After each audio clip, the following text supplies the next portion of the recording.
Ramzan special recipe சீரீஸில் இன்றைக்கி நம்ம பார்க்க போகிறது கேண்டி சிக்கன். இது மண்ணடியில் மட்டுமே கிடைக்கும். அதை எப்படி வீட்டில் ஈஸியாக செய்கிறதுன்னு தான் பார்க்க போகிறோம். இதை பண்ணுறதுக்கு ஃபஸ்ட்டு சிக்கன் அரைக்கணும். 100 கிராம் போன்லெஸ் சிக்கன் பீசஸ் நல்லா க்ளீன் பண்ணி எடுத்து வச்சுருக்கேன். அதை ஒரு மிக்ஸி ஜாருக்கு மாற்றிட்டு அரைச்சிட்டு வந்துடுறேன்.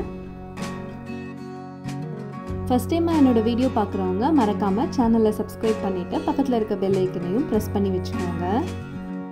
அரைச்ச சிக்கனை வேற ஒரு பாத்திரத்துக்கு மாற்றி வச்சுக்கிறேன். இதோட காரத்துக்காக 1 ஸ்பூன் மிளகாத்தூள், 1/2 ஸ்பூன் மஞ்சத்தூள், 1/2 ஸ்பூன் உப்பு, கொஞ்சமாக தண்ணி தெளிச்சுட்டு பிசைஞ்சிக்கலாம். தண்ணி தேய்க்கும் போது நல்லா ஸ்ப்ரெட் பண்ணுறதுக்கு ஈஸியாக இருக்கும்.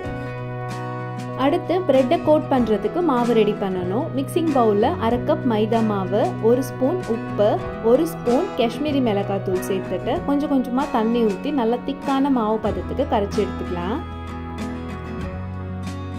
அவ்வளோதான், மாவு ரெடி. அடுத்து ப்ரெட்டை சின்ன சின்ன பீசஸாக சர்க்கிள் ஷேப்பில் கட் பண்ணி எடுத்துக்கலாம்.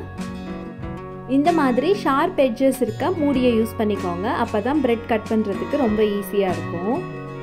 இதே மாதிரியே 10 பீஸ் ப்ரெட்டை கட் பண்ணி எடுத்து வச்சுக்கிறேன். கேண்டி சிக்கன் பண்ணுறதுக்கு எல்லாமே ரெடி பண்ணியாச்சு. இப்போ அதை எப்படி அசம்பிள் பண்ணுறதுன்னு பார்க்கலாம். நம்ம ரவுண்ட் ஷேப் கட் பண்ணிவிட்டு மீதி இருக்க ப்ரெட்டை மிக்ஸி ஜாரில் சேர்த்து அரைச்சி இந்த மாதிரி ப்ரெட் க்ரம்ஸாக எடுத்து வச்சுருக்கேன். நடுவில் வைக்கிறதுக்காக இந்த மாதிரி ஐஸ்கிரீம் குச்சி எடுத்திருக்கேன். முனையை மட்டும் கொஞ்சமாக கட் பண்ணி எடுத்துக்கோங்க. இப்போ சர்க்கிள் ஷேப்பில் கட் பண்ண ஒரு ப்ரெட் பீஸு, அதில் கொஞ்சமாக மட்டும் சிக்கனை இந்த மாதிரி ஸ்டஃப் பண்ணிக்கிறேன்.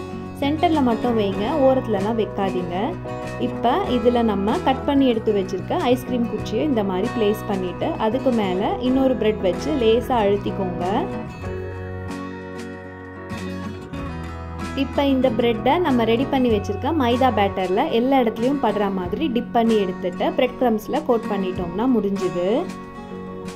இது ரொம்ப சிம்பிள் செய்கிறதுக்கு. ஸோ கண்டிப்பாக ட்ரை பண்ணி பாருங்கள். குழந்தைங்க ரொம்ப விரும்பி சாப்பிடுவாங்க. இதே மாதிரியே மீதி இருக்க எல்லாத்துலேயும் நான் செஞ்சு வச்சுட்டேன். இப்போ பொரிச்சிட வேண்டியதுதான்.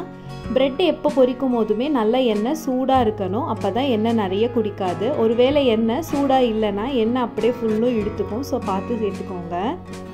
அதே மாதிரி ப்ரெட் சம்மந்தப்பட்ட பொருள் பொரிக்கும் போது அடுப்பை ஹை ஃப்ளேம்லேயே வச்சுக்கோங்க. லோ ஃப்ளேம்லலாம் வைக்காதீங்க. ஒரு நிமிஷம் இந்த சைடு நல்ல கலர் வந்ததும் இன்னொரு பக்கம் திருப்பி போட்டுட்டு வெளியில் எடுத்துட வேண்டியதான்.